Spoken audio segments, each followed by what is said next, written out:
नमस्कार। दैनिक उत्तम हिंदू टीवी देख रहे सभी दर्शकों का बहुत बहुत स्वागत। मैं हूं रचना सेवक और लेकर हाजिर हमारा खास प्रोग्राम चर्चाए खास। अपने इस प्रोग्राम में हम अपने राज्य, देश, विदेश से जुड़े हुए कुछ अहम सामाजिक, राजनीतिक और धार्मिक मुद्दों पर चर्चा करते हैं। दैनिक उत्तम हिंदू टीवी के मुख्य संपादक किरविन खन्ना जी इस विशेष चर्चा के लिए हमारे साथ मौजूद। तो एक बार फिर से सबसे पहले तो सर का बहुत बहुत स्वागत हमारे इस खास प्रोग्राम में। और आज प्रोग्राम चर्चाए खास की शुरुआत पंजाब में धान की खरीद प्रक्रिया के साथ।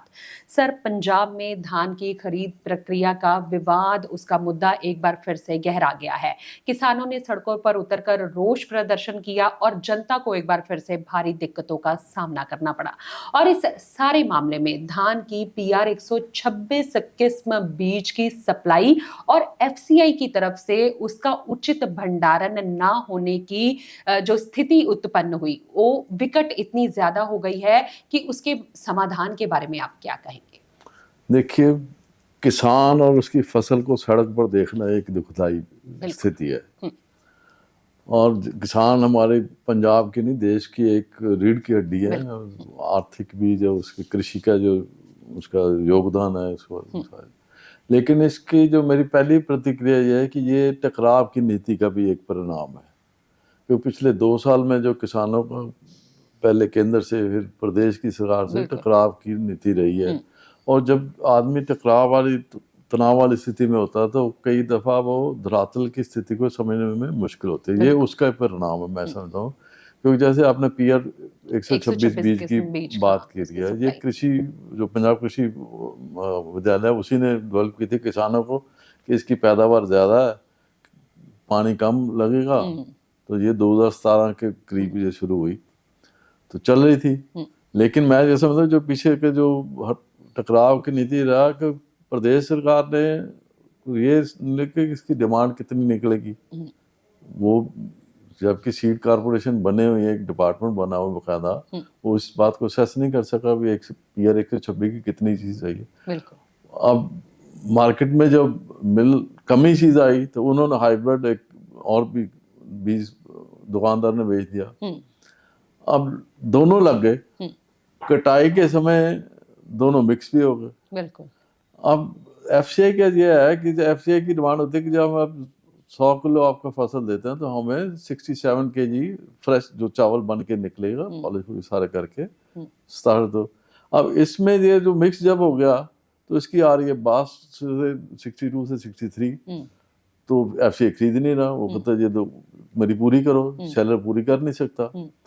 अच्छा, एक ये आ गया। अब पंजाब सरकार सेलरों पर दबाव बनाया, सेलरों को उनके तो हम आपकी कोई पूर्ति करेंगे, आपको सब्सिडी दे देंगे, सब कुछ है। पर जब वो स्थिति अगर वो उठाया उसने पहले तो आगे गोडाउन FCI ने पहले उठाया नहीं। पहली फसल तो पहले ही पड़ी है तो दूसरी फसल सिर पे आ गई, वो रखने की जगह नहीं है। अच्छा, अगर सरकार कहती है सेलर को भी आप 2 महीने रख लो, 3 महीने, तो सेलर का अगला प्रश्न ये होता है कि 3 महीने रखूंगा तो सूख जाएगी, 2 किलो और कम हो जाएगी, तो मैं उसकी पूर्ति कैसे करूंगा। तो ये एक विष चक्कर जैसे बन गया, उसमें किसान भी फंस गया, प्रदेश सरकार भी फंसी हुई है, केंद्र सरकार भी फंसी हुई है। तो ये तीनों का एक मैं समझता तालमेल ना होने के कारण ये आपस में तालमेल संवाद नहीं था।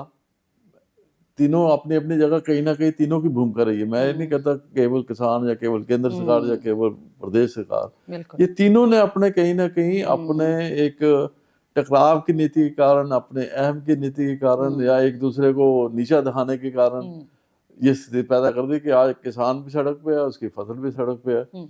भविष्य में ऐसा ना हो। देखिए, ये फिर बात वही आती है कि जो 3 कृषि कानून बने उसमें गोडाउन की बात भी थी कि प्राइवेट एंड पे आ जाए, किसानों का नहीं ये हमें मारेंगे, ये सब करेंगे। मेरा ये सोचना है कि आज की स्थिति में भी टकराव की नीति छोड़कर केंद्र सरकार से अगर संवाद शुरू करे, प्रदेश सरकार भी शुरू करे, किसान संगठन भी शुरू करें। कृषि कानून रद्द हो चुके हैं, खत्म हो गए, लेकिन जहां तक गोडाउन बनाने की स्थिति है और फसल जैसे इस समय स्थिति आई है, तो जितनी चाहिए कितने गोडाउन बने, उसमें अगर प्राइवेट एंटरप्रेन्योर बना सकते हैं उनको लाएं, प्रदेश सरकार बना सकती है, प्रदेश सरकार कोऑपरेटिव सोसाइटी के थ्रू बनाए, किसान संगठन अगर खुद कोऑपरेटिव बना के अपने गोडाउन बना सकते हैं तो वो बनाए। ताकि कम से कम भविष्य में किसान को सड़क पे ना आना पड़े, ना उसकी फसल को इस तरह रुलना पड़े सड़क पर आकर खराब हो। तो ये स्थिति अपने आप में पंजाब के लिए एक दर्द भरी कहानी है। इसको समझने के लिए या जो देख रहे हैं हम, तो आप बीती किसान की तो आप बीती है, तो ये बड़ी एक दिखाने वाली, भविष्य में ना हो तो उसके लिए किसान जो नेता है जो वो आज इतने हावी हैं, तो वो अपनी कोऑपरेटिव बनाए ताकि वो आत्मनिर्भर हो सके, अपनी फसल भी उनके पास हो। सरकार ने पैसे दे दिए, प्रदेश सरकार के पैसे आगे आगे पैसों की कमी नहीं है इस समय प्रैक्टिकल प्रॉब्लम आ रही है कि कैसे करें, तो उसके लिए फिर संवाद चाहिए ना सर। अभी तो किसान, सत्ता पक्ष, विपक्ष सब एक दूसरे पे आरोप लगा रहे हैं ना, तो पर मुश्किल तो यह है कि जिसका घर नहीं चल रहा, जिसका चूल्हा धीमा पड़ रहा है, जिसका पेट खाली रह रहा है, उसकी समस्या कौन करे। लीडर अपनी जगह ठीक है, प्रदेश सरकार अपनी जगह ठीक है, केंद्र सरकार अपनी जगह अपने, पर जो 1-1.5 एकड़ 2 एकड़ का मालिक किसान जिसकी फसल सड़क पर रुल रही है, वो क्या करे। तो भविष्य में ना हो तो सबसे पहले मैं ये समझता हूँ कि जो सीड कारपोरेशन है पंजाब के, जब हाइब्रिड या 126 की PR 126 बीज की कंपनी आई और ये बिकना शुरू हुआ, तो वो बाजार में जाता, देखता, अच्छा पिछले इस साल नहीं हुआ तो अगले साल फिर ये स्थिति आनी है, तो उसको इसी में आकलन करना होगा ना कि इतनी फसल कितने PR 126 हमें चाहिए, तो वो चाहिए तो कहाँ से लाए। अभी खाद की समस्या आई हुई है, वो भी समस्या, किसान एक कई समस्या है, पर समस्या किसान की अपनी एक अहम की भी मैं समझता हूँ, वो उनको जो बुनियादी कृषि की समस्या है वो तो अलग है, लेकिन उस समस्याओं से अलग जब आप अहम की अपने बना लोगे तो फिर प्रैक्टिकल सोल्यूशन नहीं निकलता। अब व्यवहारिक होकर करना पड़ेगा। 2 साल 2.5 साल हो गए, लोगों को परेशानी है, आपको भी परेशानी है, पंजाब सरकार को भी आर्थिक स्थिति वो भी अपने भी खराब, सरकार के खराब, तो परेशानी अलग। ये जो धरने लगते हैं, 1-2 धरनों में 600 करोड़ का नुकसान पंजाब का होगा, तो ये अल्टीमेटली तो जनसाधारण को नुकसान है, उसमें वो किसान भी बीच में ही है, उनके भी तो वो भी जनसाधारण नहीं है, वो कौन से अलग पंजाब में रहते हैं। अगर पंजाब का नुकसान तो ये इसको सारे ओवरऑल रिव्यू करना पड़ेगा, व्यवहारिक होकर इसको समझना पड़ेगा। भविष्य में ऐसा ना हो, प्रदेश सरकार को भी, सीड कारपोरेशन प्रदेश सरकार का हिस्सा, खाद को लेकर भी केंद्र सरकार को भी, और FCI सबको एक व्यवहारिक को कि मैं फिर वही कहता हूँ कि इसका, और अगर टकराव की नीति तो नुकसान ही नुकसान है, इसके आत्मचिंतन सबको करना चाहिए, क्योंकि राष्ट्र हित तो प्रदेश हित की यही मांग है। अगर आप टकराव रहेंगे तो नुकसान ही नुकसान है, और जो पंजाब के लिए विशेष रूप से ज्यादा नुकसान होगा पंजाब के किसान के लिए, तो उसके बात का ध्यान रख के बात आगे बढ़ानी चाहिए, रोकनी नहीं चाहिए, ताकि भविष्य में ऐसी स्थिति किसान को ना देखनी पड़े। आगे प्रोग्राम चर्चा खास में चर्चा SGPC की। सरदार हरजिंदर सिंह धामी एक बार फिर से SGPC के प्रधान चुन लिए गए हैं और वो चौथी बार SGPC के प्रधान चुने गए हैं।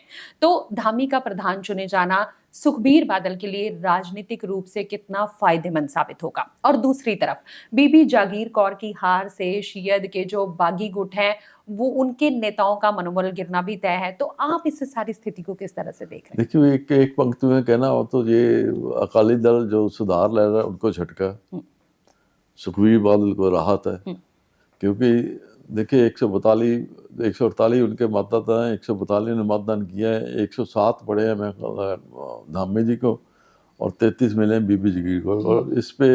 और इसमें एक बात और भी ध्यान देना है कि जो पिछली दफा बीबी जागीर लड़े थे चुनाव, तो बीबी जी को उसको 33 से ज्यादा मिली थी, इस समय पहले से कम मिली है। इसका मतलब कि इतने जो शोर शराबा अकाली दल में हुआ, इतने बयानबाजी हुई, इतना झगड़े हुए, सब कुछ हुआ, तो उसके बाद भी जो पंथ की राजनीति में अकाली दल बादल की पकड़ मजबूत हुई।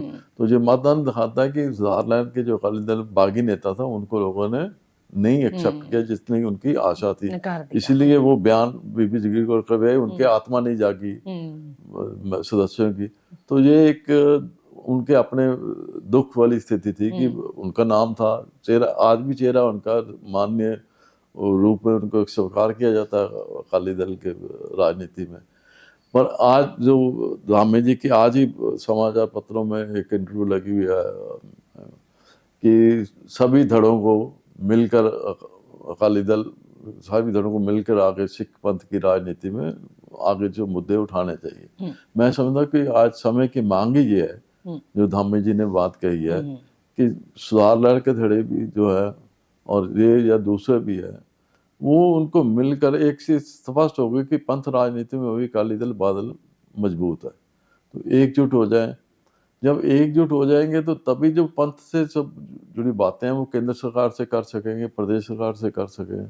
जब धड़े विभाजित हैं तो फिर ना तो ये इनकी अपनी स्थिति भी राजनीति अकाली दल की भी कमजोर है, और फिर ये राजनीतिक स्तर पर अपनी बात को उस मजबूती के साथ कोई धड़ा रख भी नहीं सकता, क्योंकि एक ने रखी दूसरा विरोध करेगा तो व्यवहारिक नहीं हो सकेगी स्थिति भी। केंद्र किससे बात करे, प्रदेश सरकार किससे बात करे। तो जो धामी जी ने जो बात करी है उस समय की मांग यही है कि ये दोनों धड़े मिल जाएं, आपस की मतभेद जो तो राजनीतिक है उससे ऊपर उठकर पंथ की प्राथमिकता दें। क्योंकि अगर टकराव, देखिए धामी जी चुनावों से पहले धामी जी के आ रहा था कि सरकार तोड़ना चाह रही है फलाना, पर वो बातें गलत साबित हुई उनके आगे। अब ये है कि मोदी सरकार है, मोदी सरकार का जो सिख पंथ के प्रति अतीत में पिछले 4-5 साल जो नीतियां या निर्णय लिए हैं वो उनके हक में की है। और उनकी जो नीति मान सम्मान वो जिस दृष्टि से देखते हैं गुरुओं को वो जग जाहिर है। बिल्कुल, वो हर गुरुपुरब पर पगड़ी बांध के जाते हैं, और जब उनका वीर बालक दिवस मनाया जब, और किसानों के प्रति जो नीतियां पंजाब को लेकर उनकी मतलब सबको पता है कि वो फेवरेबल है। तो मैं भी समझता हूँ कि अगर पंथ से भी कोई जुड़ी हुए मुद्दे हैं तो ये जब एकजुट होकर श्रोमणी अकाली दल के साथ सारे जुड़ जाएं और जो श्रोमणी कमेटी के माध्यम से आगे बात बढ़ाई जाए तो पंजाब के लिए भी ठीक रहेगी, पंथ के लिए भी ठीक रहेगी, पंजाब की राजनीति के लिए भी ठीक रहेगी। इनको भी वही पहले वाली बात मैं कहता हूँ जो किसानों को कहता हूँ, टकराव की नीति दिल्ली से कितनी देर चलाएं, नकारात्मक नीतियां बहुत ज्यादा देर नहीं चलती। अब समय की आप सकारात्मक चीजें लें, उन बिंदुओं पे आए जो पंजाब और पंथ को विकास की तरफ ले जाए। तो उसके लिए एकजुट होना जरूरी है, जो धामी जी ने कहा, और उन्होंने नम्रता के साथ सबको अपील की है। तो मैं समझता हूँ कि जो नेता बड़े हैं तो वो भी बड़ा दिल दिखाएं, चाहे वो उधर ढींसा जी हैं, वडाला जी हैं, और इधर सुखबीर बादल भी है, चीमा जी हैं, जो भुंदर साहब जा, और बड़े लीडर जिनके नाम ले सकते हैं आप, रामू वालिया जी हैं, चंदू माजरा जी हैं, ये सारे इनको अब मैं समझता हूँ संकीर्ण दृष्टिकोण छोड़कर पंजाब हित और पंथ हित को सम्मुख रखा, अपने आप को निमाना सिख जैसे कहते हैं ना, वो अरदास करते हैं निमाने सिख, ये निमाना सिख बन के पंथ और तो राजनीति करें तो वो बेहतर होगी। इसके आगे अगर ये टकराव की जाएंगे तो इनके हित में आज भी नहीं है, आगे भी नहीं होगी, मैं इतना कह सकता हूँ। आगे प्रोग्राम चर्चाएं खास में चर्चा उस मुद्दे की जिसकी हम लगातार कई बार अपने प्रोग्राम में चर्चा करते हैं, भारत कनाडा संबंधों की। सर कनाडा बार बार भारत पर छीटाकशी जारी रखे हुए है और अब कनाडा ने सिख अलगाववादियों की हत्या के मामले में केंद्रीय गृह मंत्री अमित शाह का नाम घसीटा है और साथ ही साथ कनाडा ने इस बार दिवाली उत्सव 2024 मनाने पर भी रोक लगाई, जिससे हिंदू समाज में रोष व्याप्त है। तो कनाडा के इन भारत विरोधी कदमों को क्या कहेंगे और क्या इन कदमों से कनाडा और भारत के रिश्ते सुधरेंगे या और बिगड़ जाएंगे? देखो सुधरने की तो अभी दिशा में चल नहीं है। जो उन्होंने एक अपोजिशन पार्टी ने, पॉलिटिकल पार्टी ने जो दीपावली की बात है उन्होंने कार्यक्रम रद्द किए।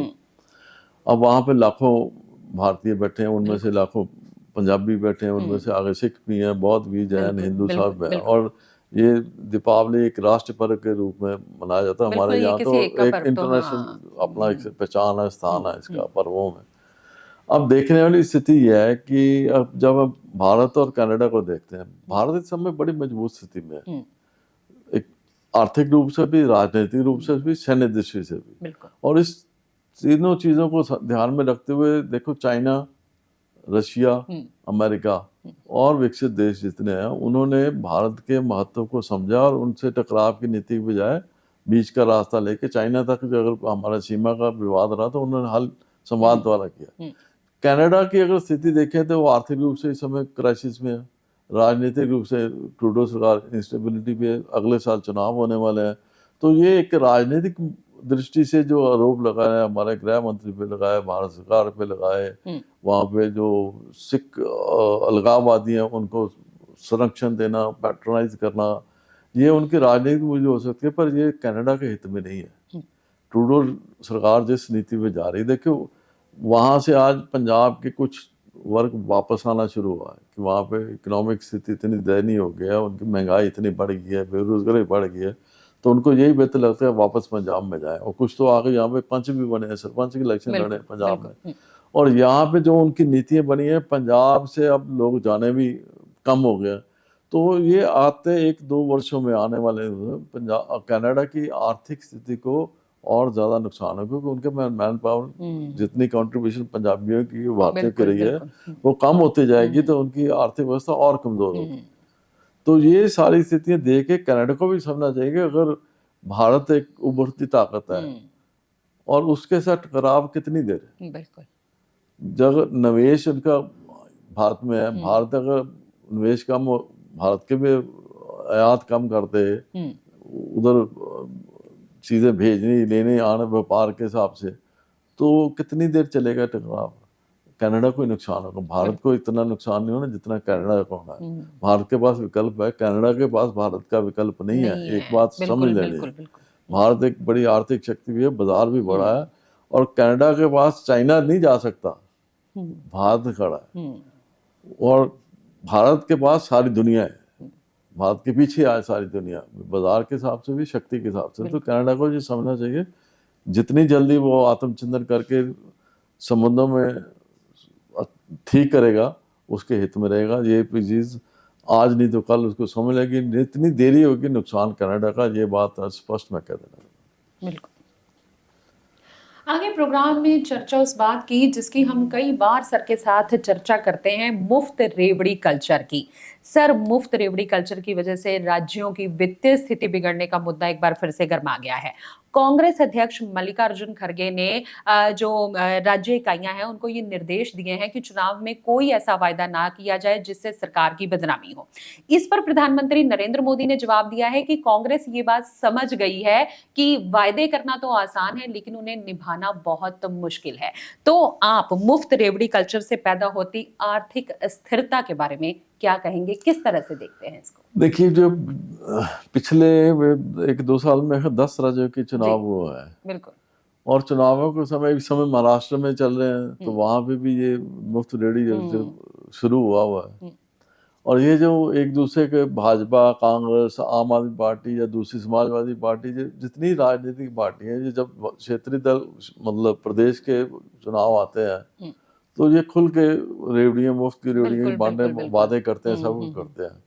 जबकि स्थिति ये कि जब ये लागू करते हैं तो उसमें जो प्रदेश का रेवेन्यू है, जो वित्तीय स्थिति है, वो कमजोर हो जाता है, और फिर उसको जो वादे पूरे करने के लिए ये कर्जा लेते हैं। बिल्कुल। जब कर्जा बढ़ता है तो उसका इंटरेस्ट देना मुश्किल हो जाता है। तो ये भी एक ऐसा विषय है कि जिस वैसे जो आरोप एक दूसरे कहते हैं, मैं कहता हूँ सब इस मामले में सब नंगे, सब ये हर कोई पार्टी किसी भी प्रदेश में, आप पंजाब के समय में ले रहे हैं, हिमाचल में, राजस्थान, अब महाराष्ट्र है, झारखंड, ये सब वादे करते चले जा रहे हैं। और इनको जब आप गहराई से देखें तो सारे जो प्रदेश है जिनमें वादे किए हैं वो कर्जे में होते जा रहे हैं। जब कर्ज बढ़ता जाता है, ब्याज दिया नहीं जाता, तो फिर उसका इफेक्ट बेरोजगारी, महंगाई, ये सारे डेवलपमेंट रुक जाती है प्रदेश की। तो ये एक इस पे सुप्रीम कोर्ट भी टिप्पणी कर चुका है, ये नहीं होने चाहिए। देखिए, मैं पहले भी कह चुका हूँ, स्वास्थ्य और शिक्षा को छोड़कर और कोई चीज नहीं जानी चाहिए। ये स्वास्थ्य और शिक्षा, अगर स्वास्थ्य ठीक है और नागरिक आपका शिक्षित है तो अपने आप विकास के रास्ते पे जाएगा। जब आप मुफ्त की चीज देनी शुरू कर दो जो आपके पास है नहीं, बिजली मुफ्त नहीं आती आपको, तो जब आप मुफ्त देना शुरू तो आर्थिक बोझ तो बढ़ेगा। तो इसी तरह दूसरी और चीजें हैं। तो ये एक तो नागरिक का, मैं समझता कि जो संघर्ष करने की शक्ति है वो कम हो जाती है। वो उसके नजर एक सरकार की तरफ लगी रहती है, अब मुफ्त में क्या मिलेगा, ये चीज मिलेगी, ये चीज मिलेगी, ये बेचे, तो वो एक काम करने की दृष्टि से कमजोर होता जाता है, बर्दाश्त करने की मादा भी कम होता जाता है। तो ये पॉलिटिकल पार्टियों को मैं समझता हूँ कि ये एक दूसरे का आरोप लगाने के लिए आत्मचिंतन करने, चुनाव योग भी आए केंद्र सरकार, ये कानून एक तरह से ये दो क्षेत्र है जिसमें आप दे सकते हो, शिक्षा का, स्वास्थ्य का, एक आध कोई और उनको सामाजिक उत्थान के संबंधित कोई है तो उसको जोड़ लें। अगर आप सब कुछ मुफ्त करते चले जाएंगे तो ये फिर सर, सर्वे भी आया, पार्टियों की स्थिति भी बिगड़ती है कि सारे इसने नहीं दिया तो दूसरी ने नहीं दिया तो 19 से तीसरी, 21 आएंगे ना, उसमें एक दौड़ लगी हुई है, लोग बढ़ जाते हैं, मतदाता को आकर्षित करने के लिए दौड़ लगी है, अंधी दौड़ जिसको कह सकते हैं, और वो व्यवहारिक नहीं है। जो उस पे पता है कि हम पूरे भी नहीं कर सकते, अगर उसमें 2-4 भी करेंगे तब भी आर्थिक स्थिति कमजोर होती है। तो ये एक आरोप लगाने के लिए आत्मचिंतन करके एक स्थायी नीति बननी चाहिए राष्ट्रीय स्तर पर, और चुनाव आयोग को भी और सरकार को मिलकर इस पे एक गाइडलाइंस, और उसके बाद धीरे धीरे कानून वाली स्थिति बने, नहीं इससे आगे नहीं जा सकते। और अगर करनी है तो सुप्रीम कोर्ट ने बोला था कि हमें वो बताएं इसके सोर्सेज कौन से हैं। अगर कर्ज ही लेना है तो फिर तो उसका नुकसान आत्मघाती है, या आपने आय बढ़ानी तो कहाँ से बढ़ेगी। तो ये बातें अब व्यवहारिक मांग कर रही हैं कि इसके गंभीरता से विचार हो, क्योंकि ये एक प्रदेश जब कमजोर होता है तो समय के साथ देश भी कमजोर होता है, क्योंकि एक शरीर का जब एक अंग कमजोर है तो सारा शरीर इफेक्ट करता है धीरे धीरे। तो ये शरीर की तरह ही है, राष्ट्र भी, प्रदेश अलग अलग भूमिका में बैठे हैं। तो इसको पॉलिटिकल जो नेता है सिर्फ राजनीति ना करे, मैं तो यही कह सकता हूँ कि इसको ईमानदारी से इस गंभीर मुद्दा विचार करके कोई ठोस नीति बनाई जाए। तो आज प्रोग्राम चर्चाएं खास में हमने सर के साथ फिर बहुत सारे अहम मुद्दों पर चर्चा की, लेकिन फिलहाल हम इस प्रोग्राम को यहीं पर देंगे विश्राम। अगले हफ्ते फिर इसी प्रोग्राम में आपसे होगी मुलाकात। तब तक के लिए मुझे रचना को और सर को दे दीजिए इजाजत। नमस्कार।